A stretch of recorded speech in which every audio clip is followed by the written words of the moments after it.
So we are expecting a few more folks. I got a text from Andrew Romanoff that he was running late and is shooting for being here about now. So we'll see if we get his presence. And Senator Stedman and Senator Johnston were both planning to be here about now. I do want to give Lou Irwin, who introduced himself briefly as the captain of the Public Policy Committee for the party, a chance to speak a little bit and talk about the day in general and the opportunities here. And I want to just point out, I think it often is pointed out when we get to Lou, that I remember a few years ago telling people, and a lot of you knew about it, a story of a canvasser knocking doors in Kansas who found somebody, I think, drowning in the backyard, screaming for help, and was able to save a life. And so we determined that knocking doors saves lives. Lou is actually a different experience. I believe, if I'm correct, we met at a voter registration drive in City Park, I think, at the Black Arts Festival.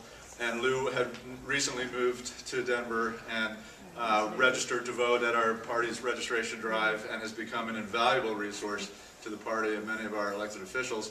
And he's so valuable, I'm going to preempt him and jump to our senator who just walked in the room and is still needs me to probably stall just a little bit longer. But Senator Mike Johnston, who's here, and I think most of the folks here are from House District 2 and House District 3 and nearby.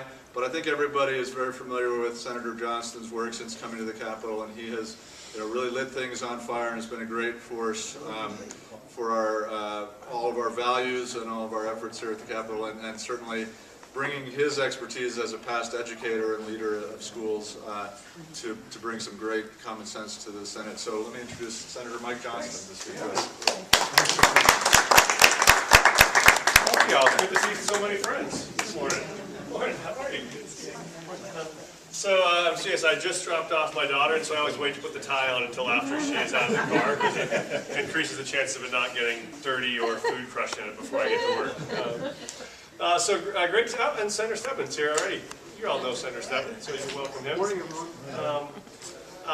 So I'm going to shorten my comments so we can get a chance to hear from Senator Stedman as well. I'd just say a quick welcome and thank you so much for being here. As you know, I think it's both a great time to look back a little bit at all the amazing things that we've accomplished over the last 2 years. You know, when you look at all the work that you've done to help elect and protect Democratic seats, and it seems like sometimes a thankless job.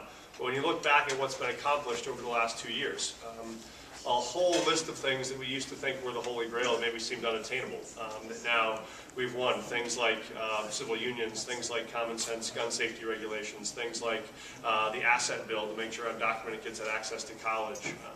All of those things like renewable energy portfolios for every energy provider in the state, so we try to make air cleaner and water cleaner. All major accomplishments in the last 2 years. So I think it's been a very productive last 2 sessions.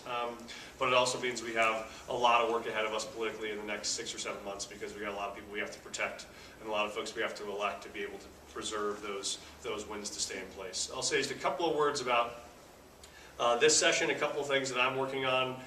Many of you were helpful and supportive and involved in 66, and we thank you for that. Turns out the structural problems that we saw in the budget have not gone away as a result of that not passing. And so we still have the same challenges to address. Funding for K-12, funding for higher ed to keep college affordable, funding for critical services on healthcare and services to the elderly. And so we're trying to balance those investments. I'm working on an investment back into K-12 this year that would be significant, around $250 million, to try to target making sure we have the ability to hire back teachers we've lost, to invest in English language learners, to invest in early childhood literacy, to invest in the flexibility some districts need to make sure they have safe buildings that every kid can walk into, that they have 21st century technology, that they have the great people that actually make our systems run. So we've made a hard effort at that and will continue to. Also looking at, one of the things people said was, we want you to try to do what you can with existing revenue, and so we're looking at a program to try to fund early childhood education slots out of a new, what we've called a pay for success structure, which allows us to invest early, knowing what we all know, which is investing in early childhood saves the state money down the road in terms of not just corrections and dropout costs, but actually in the direct needs of special ed services and interventions. And so we're trying to prove that math for the state. And then working with Representative Court on a proposal, obviously, to try to bring back marketplace fairness, which is the structure to say that all folks should pay the same set of sales tax, whether you buy a book from counter cover or you buy it online. We got sued by Amazon when we tried to do that a couple of years ago. We finally won, and so now the door is open a bit for us to restart that conversation, so we're bringing that back as well. So that's just a little bit of what I'm proud of that we've accomplished over the last couple of years, what you might expect to see in the next couple months as we wrap up. And then I'm happy to kick it over to Senator Stedman if you want to, Owen, and we can both answer questions or however you want to do it. I think that's a good idea. We're pretty short on time if we want to get over there. So